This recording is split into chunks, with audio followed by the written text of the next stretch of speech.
નમસ્કાર મિત્રો, મારી સામે ઘણા બધા એવા સવાલો આવતા હોય છે અને ઘણા લોકો પ્રશ્નો લઈને આવતા હોય છે કે ભાઈ અમારી જે જમીન છે, અમારો કોઈ સિવિલ કેસ ચાલુ છે કે ક્રિમિનલ કેસ ચાલુ છે, એમાં હુકમ થઈ ગયેલો છે અને આવો કોઈ હુકમ આ તારીખે થયો તો પણ અમને તેની જાણકારી નથી અને અમને ખબર પણ નથી કે તે હુકમ કઈ રીતે લેવાનો, ક્યાંથી જોવાનો. તો એ હુકમ તમને કઈ જગ્યાએથી મળશે ને એ માટે પણ આ ઈ-કોર્ટની જે વેબસાઇટ છે એની ઉપરથી જ તમને મળતો હોય છે. ઈ-કોર્ટની જે એપ્લિકેશન છે એની ઉપરથી પણ તમને મળતો હોય છે. એમાં જે કોર્ટ ઓર્ડર વાળું ઓપ્શન હોય છે ને એ તમારે સિલેક્ટ કરવાનું આવશે. પછી એ કોર્ટ ઓર્ડરના ઓપ્શનમાં આવી રીતે સ્ટેટ, સિટી, કોર્ટનું નામ સિલેક્ટ કરવાનું આવશે.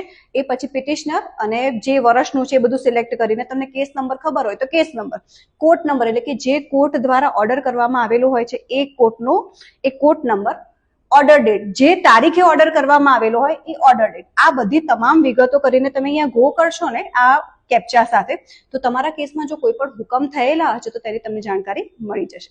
આવી અગત્યની માહિતી માટે અમને અચૂક ફોલો કરજો. જય ભારત, જય ગરવી ગુજરાત.